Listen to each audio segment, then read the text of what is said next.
Assalamualaikum warahmatullahi wabarakatuh. Perkenalkan, nama saya Widya Novitasari dengan NIM 2101020065. Di sini saya akan mengerjakan tugas ujian akhir semester mata kuliah Teori Pengambilan Keputusan dari Bapak Dr. Ronald Aprianto, Sarjana Ekonomi Magister Sains. Di sini saya akan menjelaskan proposal skripsi saya yang berjudul Pengaruh Literasi Keuangan, Impulsif Buying, Pengendalian Diri, Lingkungan Kampus, Sikap Keuangan, dan Teman Sebaya terhadap Manajemen Keuangan Pribadi Mahasiswa Universitas Bina Insan. Pemahaman akan pentingnya pengelolaan keuangan sangat diperlukan, karena mengelola keuangan menjadi salah satu kenyataan yang selalu dihadapi oleh setiap manusia dalam kehidupannya. Hal tersebut membuat seseorang harus memiliki perilaku yang bijak dalam mengelola keuangan, sehingga tidak terjebak dalam kesulitan keuangan yang dapat menyebabkan kegagalan dalam mengelola keuangan. Di dunia perkuliahan, mahasiswa memasuki era peralihan finansial dari yang bergantung pada orang tua menjadi pribadi yang mempunyai keleluasaan dalam mengelola keuangan maupun membuat keputusan finansial tanpa diawasi oleh orang tua. Mereka akan menemui permasalahan yang kemungkinan baru baik dalam hal finansial maupun lainnya. Permasalahan yang mungkin dihadapi mahasiswa dapat disebabkan karena uang yang diberikan oleh orang tua atau uang saku bulanan yang terbatas, yang ditambah lagi belum memiliki pendapatan serta gaya hidup konsumtif, sehingga mereka mengalami kesulitan keuangan karena memiliki pengelolaan keuangan yang buruk. Apalagi jika mereka memiliki tingkat literasi keuangan yang rendah dan memiliki perilaku yang impulsif.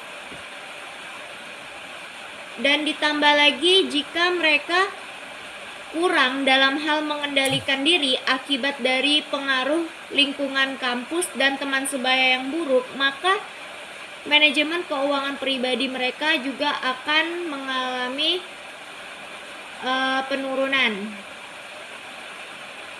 Untuk mengetahui fenomena yang sedang terjadi, maka dilakukanlah observasi dengan melakukan wawancara kepada 22 mahasiswa, yang akhirnya didapatkanlah identifikasi masalah sebagai berikut. Yang pertama, sebagian mahasiswa memiliki tingkat literasi keuangan yang rendah, kurang memiliki pengetahuan tentang konsep keuangan seperti pengelolaan anggaran, investasi, pemahaman risiko, dan tabungan dan pinjaman.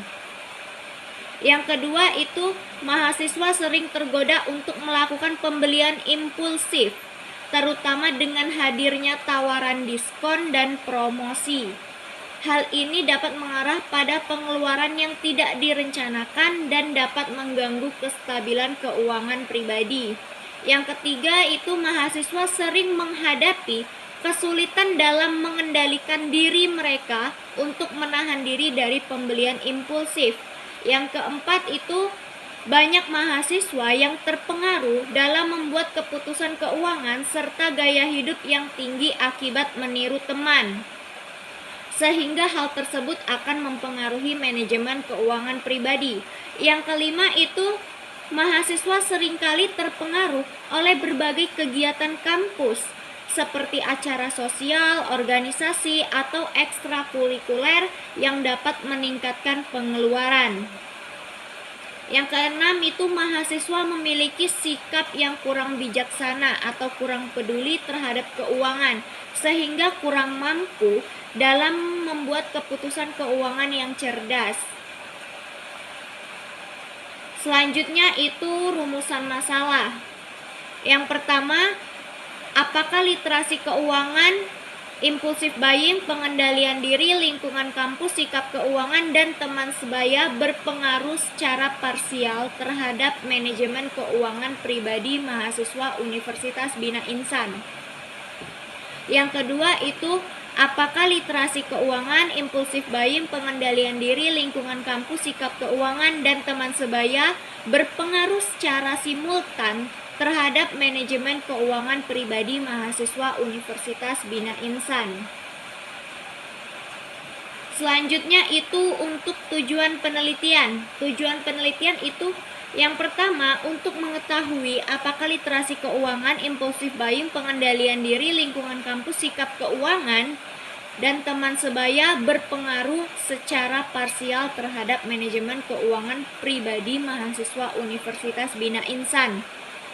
Yang kedua itu untuk mengetahui apakah literasi keuangan, impulsif buying, pengendalian diri, lingkungan kampus, sikap keuangan, dan teman sebaya berpengaruh secara simultan terhadap manajemen keuangan pribadi mahasiswa Universitas Bina Insan.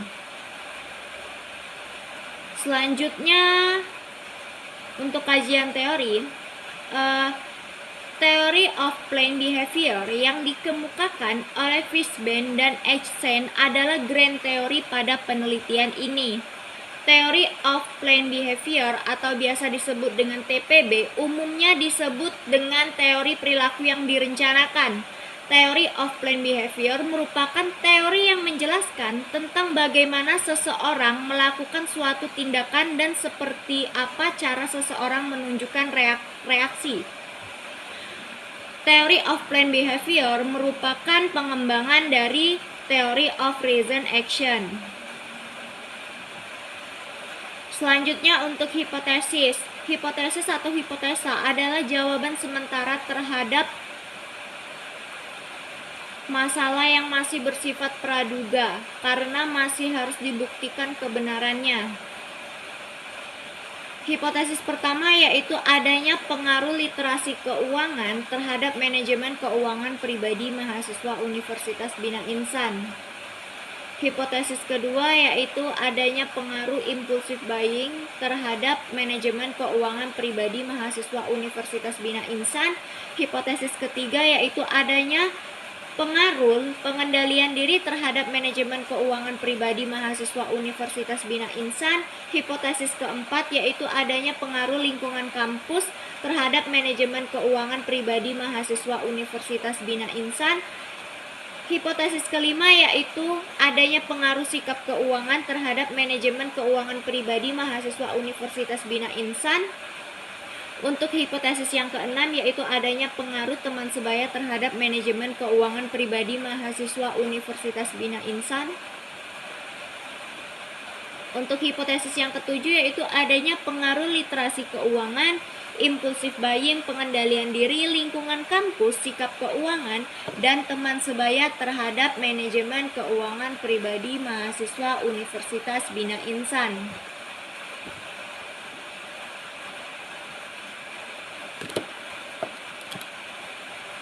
Metode penelitian yang digunakan pada penelitian ini adalah kuantitatif. Populasi dalam penelitian ini adalah seluruh mahasiswa Universitas Bina Insan angkatan 2021 sampai 2024 yang berjumlah 2.618 mahasiswa. Sedangkan sampel pada penelitian ini yaitu 347 mahasiswa yang dimana peneliti menggunakan tingkat error 5% dan peneliti menggunakan metode probability sampling dengan teknik simple random sampling dalam pengambilan sampel.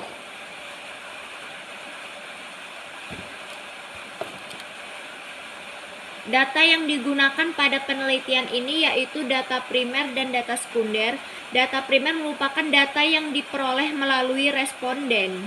Data primer yang digunakan oleh peneliti yaitu menggunakan kuesioner untuk memperoleh informasi. Selanjutnya itu data sekunder yang digunakan pada penelitian ini adalah data mahasiswa Universitas Bina Insan angkatan 2021 sampai 2024. Jurnal-jurnal relevan, buku cetak, dan buku elektronik yang relevan. Selanjutnya itu metode pengumpulan data. Metode pengumpulan data pada penelitian ini yaitu yang pertama pengumpulan data melalui kuesioner atau angket. Selanjutnya itu melalui observasi.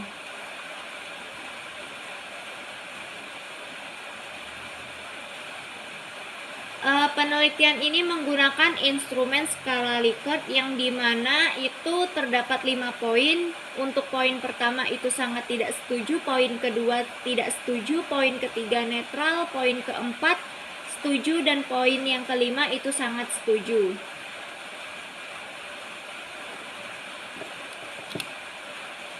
Untuk teknik analisis datanya, peneliti mengolah dan menganalisis data menggunakan aplikasi SPSS versi 26. Untuk uji asumsi klasik, yang pertama itu uji normalitas, selanjutnya uji linearitas. Untuk metode analisis data, peneliti menggunakan analisis regresi linear sederhana, selanjutnya analisis regresi linear berganda, pengujian hipotesis. Yang pertama itu uji hipotesis secara parsial atau uji T, dan selanjutnya uji hipotesis secara simultan atau uji F. Selanjutnya itu koefisien korelasi dan koefisien determinasi. Untuk tempat dan waktu penelitian, peneliti mengambil lokasi penelitian di Universitas Bina Insan Lubuk Linggau dengan objek penelitian mahasiswa angkatan 2021 sampai 2024. Baiklah, itulah hasil penjelasan saya mengenai proposal skripsi saya. Saya akhiri, wassalamualaikum warahmatullahi wabarakatuh.